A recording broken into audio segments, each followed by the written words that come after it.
Hello students, physics के इस lecture series में आपका मोस्ट वेलकम है। मैकेनिक्स चैप्टर के अंतर्गत जो पहला टॉपिक है फ्रेम ऑफ रेफरेंस, उसको आज हम लोग स्टडी करने वाले हैं। तो फ्रेम ऑफ रेफरेंस को स्टडी करने से पहले हम लोग समझ लेते हैं कि किसी बॉडी का स्टेट क्या होता है। तो किसी बॉडी के दो स्टेट होते हैं, एक होता है रेस्ट और दूसरा होता है मोशन। तो बॉडी को रेस्ट में कब कहेंगे?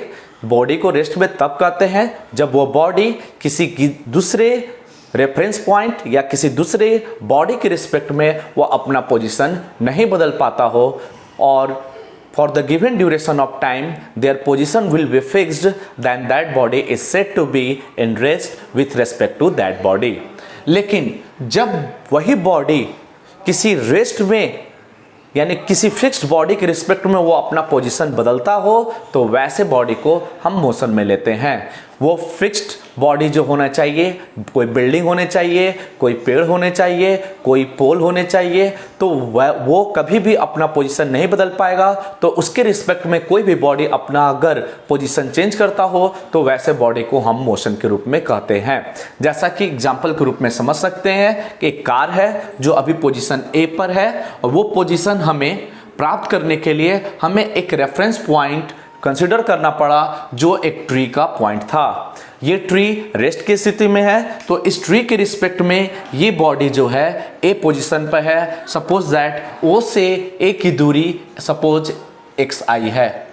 तो गिवन टाइम इंटरवल पर यदि कार अपना पोजीशन नहीं चेंज करता है, इस डिस्टेंस में कोई बदलाव नहीं आता, तो उस गिवन ड्यूरेशन ऑफ टाइम के लिए उस कार को रेस्ट में कहेंगे।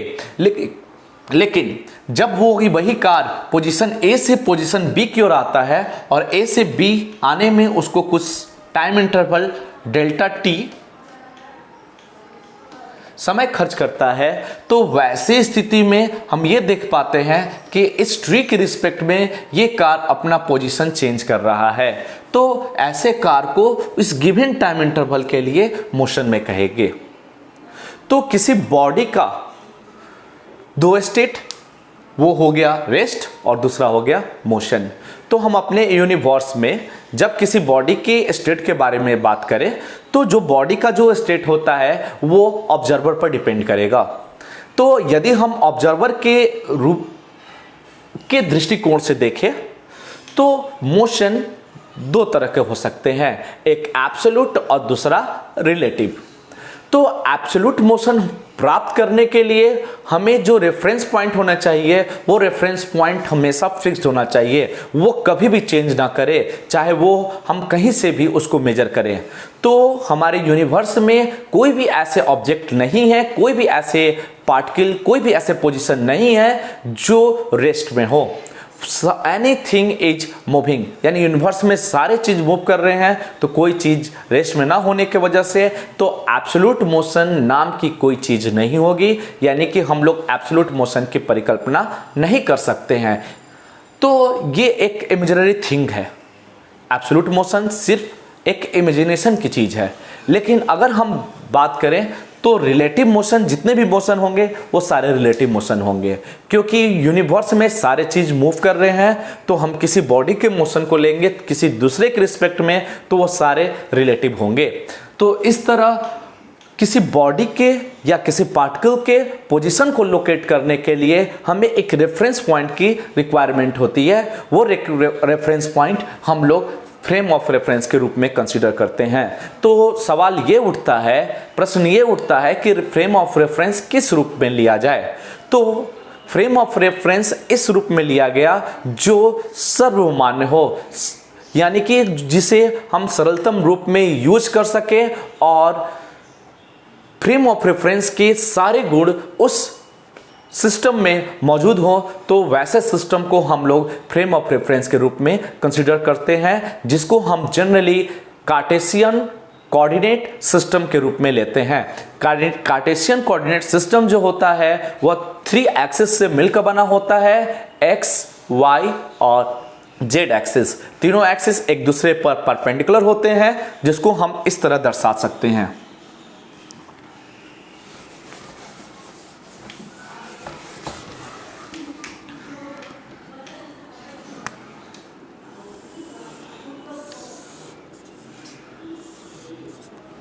ये Y axis, X axis, Z axis ये आप लोगों ने पढ़ रखा होगा। अगर इसे वेक्टर फॉर्म में दर्शाएं तो आई कैप, जे कैप और के कैप के रूप में प्राप्त होगा। तो यही हमारा कार्टेशियन कोऑर्डिनेट सिस्टम हो गया। तो यानी फ्रेम ऑफ रेफरेंस को 3 पार्ट में लिया जाता है। तो फ्रेम ऑफ रेफरेंस एक हो गया कार्टेशियन कोऑर्डिनेट सिस्टम,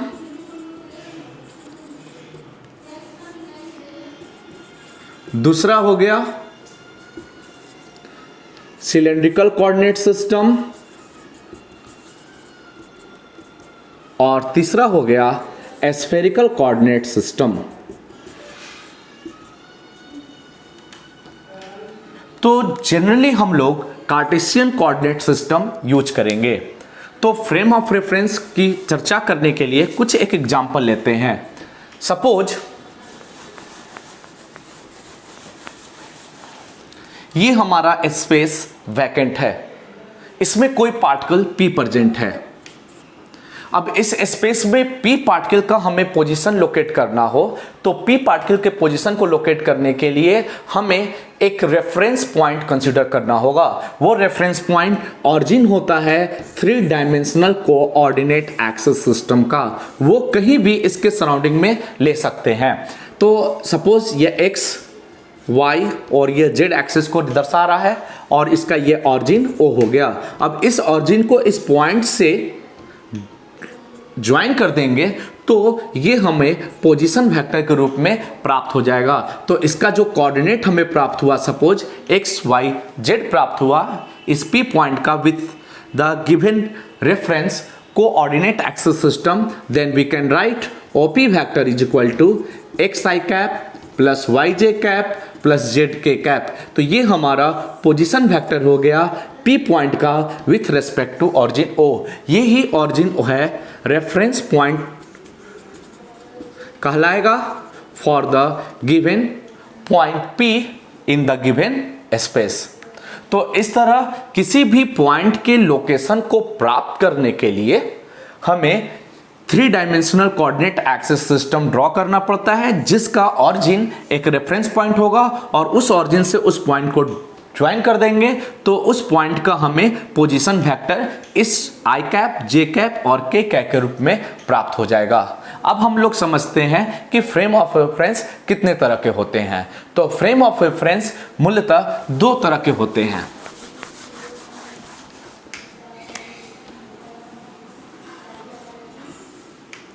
एक होता है इनर्शियल फ्रेम ऑफ रेफरेंस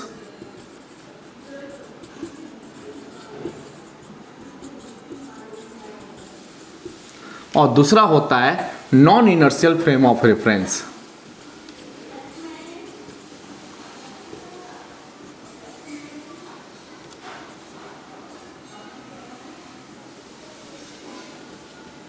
तो सबसे पहले समझ लेते हैं कि इनर्शियल फ्रेम ऑफ रेफरेंस होता क्या है।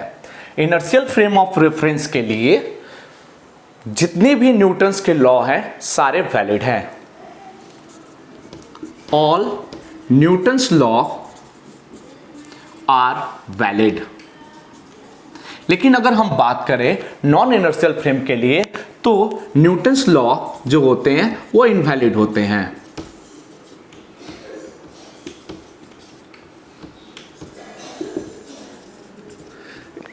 इनर्शियल फ्रेम के लिए न्यूटन्स लॉ वैलिड है, नॉन इनर्शियल के लिए न्यूटन्स लॉ इनवैलिड है। इसको हम डिटेल में भी आगे पढ़ेंगे। अब क्या होता है कि इनर्शियल फ्रेम ऑफ रेफरेंस कहते किसको हैं?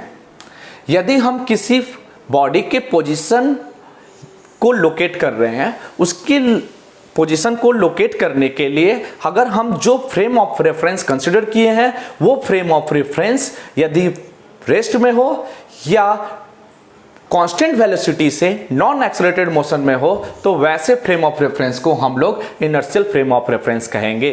तो इनर्शियल फ्रेम ऑफ रेफरेंस को डिफाइन करने के लिए यह जरूरी है कि वो frame of reference constant velocity से मूव कर रहा हो या वो फ्रेम ऑफ रेफरेंस रेस्ट के सिचुएशन में हो, तो वैसे फ्रेम ऑफ रेफरेंस को हम लोग इनर्शियल फ्रेम ऑफ रेफरेंस कहेंगे। तो इनर्शियल फ्रेम ऑफ रेफरेंस की स्थिति में किसी बॉडी पर एक्सटर्नल फोर्स वर्क नहीं करते। तो कहने का मतलब ये हुआ कि जब बॉडी कांस्टेंट वेलोसिटी से मूव करता है तो एक्सटर्नल फोर्स वर्क नहीं करते। इस चीज को हम प्रूफ करते हैं। देखिए, जब बॉडी पर कोई एक्सटर्नल फोर्स वर्क नहीं करता है, F external is equal to 0 लिख सकते हैं। तो बाय न्यूटन सेकेंड लॉ से जो फोर्स होता है m into acceleration dv by dt के रूप में लिख सकते हैं, इज इक्वल टू, ये रिजल्ट हो गया 0, तो dv by dt is equal to 0। तो किसी टर्म का डिफरेंशिएशन 0 तभी होता है जब वो टर्म कांस्टेंट हो। तो यहां वेलोसिटी 0 है, तो इसका मतलब है वेलोसिटी का जो डिफरेंशिएशन 0 है, इसका मतलब है वेलोसिटी यहां कांस्टेंट हुआ। तो v is equal to constant, यानी कि हम कह सकते हैं कि अगर वो फ्रेम कांस्टेंट वेलोसिटी से मूव कर रहा हो तो उस फ्रेम के अंतर्गत जितने भी हम पार्टिकल या बॉडी को लेंगे वो उस पर कोई भी एक्सटर्नल फोर्स वर्क नहीं करेगा। तो ये था इनर्शियल फ्रेम ऑफ रेफरेंस। जैसे अगर हम किसी बस में बैठे हुए हैं तो बस के रिस्पेक्ट में अगर हम अपने पोजीशन को लें तो बस एक इनर्शियल फ्रेम ऑफ रेफरेंस के रूप में काम करेगा। कब? जब बस रेस्ट में हो या कांस्टेंट वेलोसिटी से मूव कर रहा हो। लेकिन जब बस एक्सेलरेटेड मोशन में हो जाएगा तो वही फ्रेम ऑफ रेफरेंस अब in non inertial frame of reference के रूप में वर्क करता है। तो non inertial frame of reference के केस में बॉडी पर एक्सटर्नल फोर्स काम करता है, यानी कि कुछ न कुछ अमाउंट पर एक्सटर्नल फोर्स बॉडी पर वर्क करना शुरू कर देते हैं, जिसकी वजह से न्यूटन्स लॉ इनवैलिड हो जाता है। इसको हम एग्जाम्पल के माध्यम से समझते हैं।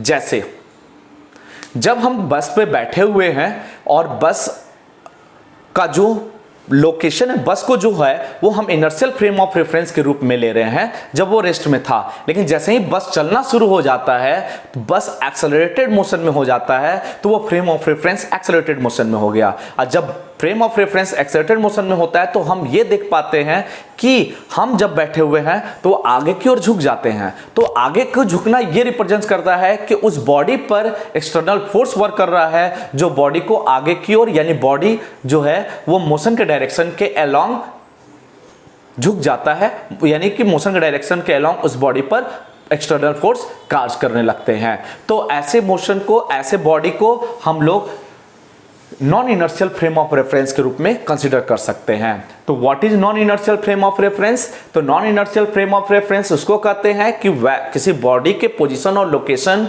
या उसके रिलेटिव वेलोसिटी को दर्शाने के लिए जो हम फ्रेम ऑफ रेफरेंस कंसीडर करते हैं, यदि वो frame of reference accelerated motion में हो तो वैसे फ्रेम ऑफ रेफरेंस को हम लोग non inertial frame of reference कह सकते हैं।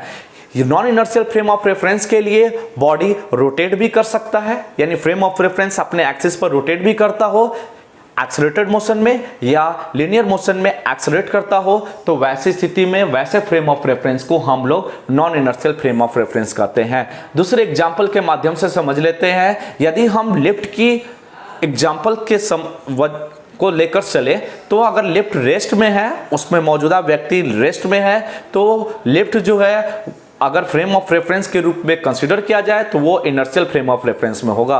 यदि वो ऊपर या नीचे की ओर कांस्टेंट वेलोसिटी से मूव करता है तब पर भी वो इनर्शियल फ्रेम ऑफ रेफरेंस के रूप में कंसीडर होगा। लेकिन यदि वही लिफ्ट अपवर्ड या डाउनवर्ड डायरेक्शन में एक्सेलरेटेड मोशन में हो तो अब उस लिफ्ट को हम non inertial frame of reference के रूप में मान सकते हैं। तो कुछ और भी एग्जाम्पल हैं जो non inertial frame of reference को समझने में हेल्प करता है। जैसे अगर हम